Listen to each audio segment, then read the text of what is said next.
Il y a un truc qui va te paraître bête, mais une des solutions clés en main pour garantir que ton entreprise va fonctionner, ton entreprise artisanale, ton entreprise de paysage, c'est simplement ce meilleur conseil que je peux te donner aujourd'hui. Tombe amoureux, éperdument, profondément de tes clients. Pourquoi? Parce que l'histoire d'une entreprise, c'est une histoire qui se construit aussi sur la durée. C'est une histoire qui est faite de, normalement, un intérêt, de l'envie, du désir, un coup de foudre peut-être. Et ensuite, qu'est-ce qui se passe? Comment je vais bâtir une entreprise où mon client est vraiment au cœur de tout, tout, tout, tout, tout. Et grâce à ce point de vue, tu vas voir que des choses se simplifient. C'est très simple. En fait, l'entreprise, le business, c'est comme une relation amoureuse. Si tu ignores les messages de tes clients, si tu ne réponds pas assez vite, si pendant des jours tu fais le mort, ton client va se dire, ben, pas envie de bosser avec. Si t'es pas assez rapide pour envoyer, pour créer tes devis, pour créer les réponses aux demandes qu'on t'a formulées, t'es mort. Les gens vont se sentir complètement délaissés. Si tu fais une promesse et qu'elle n'est pas tenue correctement, si t'as même pas prévenu que tu ne pourrais pas la tenir, parce que ça peut arriver, mais tu dois prévenir, bah t'es pas dans une relation en fait avec tes clients. Or, ce qu'on appelle la relation commerciale, il y a la relation dedans.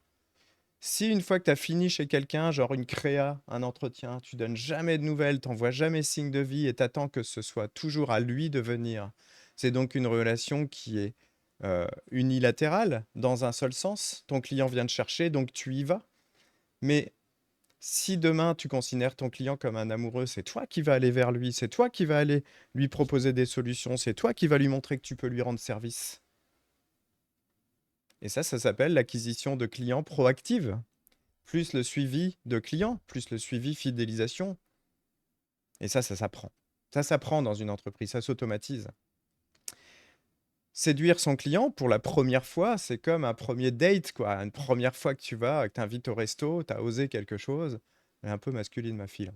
Euh, il va falloir que tu soignes ta première impression, le premier contact avec ton entreprise, que tu soignes ta propreté, que tu soignes ton sourire, que tu n'arrives pas à claquer au sol un soir après une journée de chantier complète en n'ayant juste pas envie d'être là. Lui, c'est son moment, c'est important pour lui, c'est important pour elle. Et puis, si tu es un bon séducteur, bah, tu vas écouter plus que tu ne parles. Parce que l'idée, c'est que si tu es quelqu'un qui arrive et qui parle, parle, parle, parle, parle, parle, parle, et en plus parle de technique, tu vas être chiant. Le but, c'est que ce soit comme un premier rendez-vous, pas comme un dîner de con, où c'est toi le con, en plus. Tu vas poser des questions sur ses envies, sur ses besoins, sur ses origines, sur... Et en fait, petit à petit, tu vas réussir à orienter la meilleure offre pour lui, tu vas trouver la meilleure solution pour ce client, pour cette cliente, pour ce couple, cette famille. Le but, c'est pas de leur vendre, c'est de les faire rêver. Le but, c'est pas de leur vendre, c'est de leur faire rêver. On va proposer des solutions sur mesure, bien sûr, mais pas de la technique. On va utiliser des histoires, des analogies plutôt que de la technique. Si tu invites une nana pour la première fois dans un resto et que c'est votre première date ensemble, tu vas pas lui vendre la technique du restaurateur, tu vas lui dire je t'emmène dans un petit endroit, on va être vachement tranquille, on va pouvoir discuter pépère. Puis si jamais toi et moi on devait se tenir la main, eh ben pourrait le faire en toute discrétion, en toute intimité. On va pouvoir parler, il y a une petite bougie, je sais que l'endroit est magnifique, c'est un lieu assez romantique et j'ai envie que ce premier rendez-vous soit quelque chose d'unique entre toi et moi. C'est pas bah, je viens chez vous après le boulot, je viens prendre trois quatre mesures avec mes bottes sales. On est d'accord que c'est pas la même chose. Donc l'idée du premier encart avec le client, c'est que tu n'as pas plusieurs fois l'occasion de faire une première bonne impression. C'est vachement important ce point de vue-là. Viens, on est amoureux de nos clients. Viens, on fait en sorte qu'ils soient séduits. Et puis, on va entretenir la relation. C'est-à-dire que par un vrai suivi, ça c'est des choses qui s'automatisent aujourd'hui. Un mail, un SMS, une petite visite, des conseils gratuits, des réductions, des propositions, des nouvelles propositions. Parce que si dans ta relation plus longue, tu ne fais plus jamais de propositions, bah, tu deviens un standard, tu deviens un colocataire, et puis tu deviens petit à petit oublié, ignoré. Si toi, tu es l'expert du couple, ici, bah, quand ils ont un projet, ils doivent penser à toi, obligatoirement. Si ton mec ou ta nana, ils ont un projet vacances, C'est pas mal qu'ils aient envie de les passer avec toi, par exemple. Et bien là, c'est pareil, en fait. Donc l'idée, c'est que si toi, tu positionnes en tant qu'amoureux de tes clients, tu ne seras pas juste un prestataire. Tu vas être leur expert de confiance, tu vas être quelqu'un à qui ils peuvent confier leurs projets. Et toi, tu vas mener à bien ces projets pour qu'ils vivent dans les meilleures conditions dans leur jardin.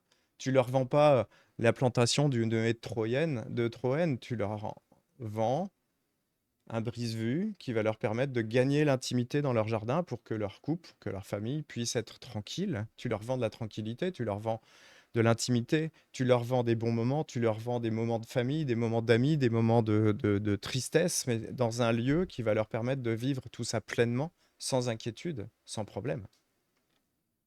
Et oui. Le mariage parfait, c'est rester amoureux du même ou de la même tout le temps, réussir à entretenir suffisamment son propre amour pour que lui-même puisse s'entretenir parfaitement le sien. Ça commence par soi. Donc ici, on va miser sur la récurrence. On va faire du suivi au-delà des contrats. On va faire un vrai suivi. Si demain, je suis paysagiste et que je fais une offre entretien, je fais une offre entretien qui est tellement forte, où je vais mettre une webcam chez les gens, une boîte à clés super un peu cachée, super sécurisée pour pouvoir récupérer les clés chez les gens, que je puisse vérifier de loin si leur jardin va bien. Et s'il va mal, j'y vais. Je leur pose pas la question, je les préviens. J'envoie un petit SMS, j'envoie un message, un mail. Je vais venir dans 2 jours parce que j'ai vu que dans votre jardin, il y avait ça qui allait pas. Je m'en occupe, c'est compris, c'est prévu dans le contrat. C'est prévu dans le contrat entre toi et moi, cher client, que si tu vas pas bien, si ton jardin va pas bien, je m'en occupe. Je m'occupe de ton bien-être jusqu'au bout. Je mettrai des sondes de détection d'humidité pour savoir s'il faut venir arroser ou pas. Je mettrai tout un tas de systèmes pour que les gens n'aient jamais à penser à leur jardin en mal, mais qu'ils se disent, mais c'est toujours parfait, c'est extraordinaire. Ces gens dans cette entreprise, ils m'aiment à crever. Parce que l'amour, c'est vachement bien de le ressentir, mais c'est vachement bien de savoir quand il vient vers nous, en fait. Se sentir aimé est sûrement aussi puissant que d'être amoureux. Et puis, du coup, on va pouvoir lui demander de crier son amour, puisque moi, je lui ai montré le mien. Il va pouvoir me le crier sur des bons avis, des témoignages vidéo, des témoignages photos, des choses comme ça qui vont nous permettre ensuite de rendre amoureux, de faire tomber jaloux et amoureux les autres. Ceux qui ne sont pas encore clients chez moi, qui se disent mais je désire absolument travailler avec cette entreprise parce que eux, ils nous montrent tous les jours qu'ils sont amoureux de leurs clients. Et moi, je veux qu'on soit amoureux de moi. L'amour, ça permet de fidéliser les clients, ça permet de booster le business réellement, ça permet de développer une entreprise. Et la question c'est, ben, en 2025, tu veux tomber amoureux de tes clients? Et si tu es tombé amoureux de cette vidéo, tu la partages.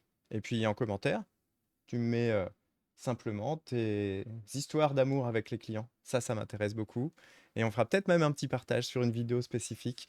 Les histoires d'amour, les histoires d'amour vache, les histoires d'amour tendre, les histoires d'amour jolies. Mets-moi tout ça en commentaire, ça va être vachement sympa.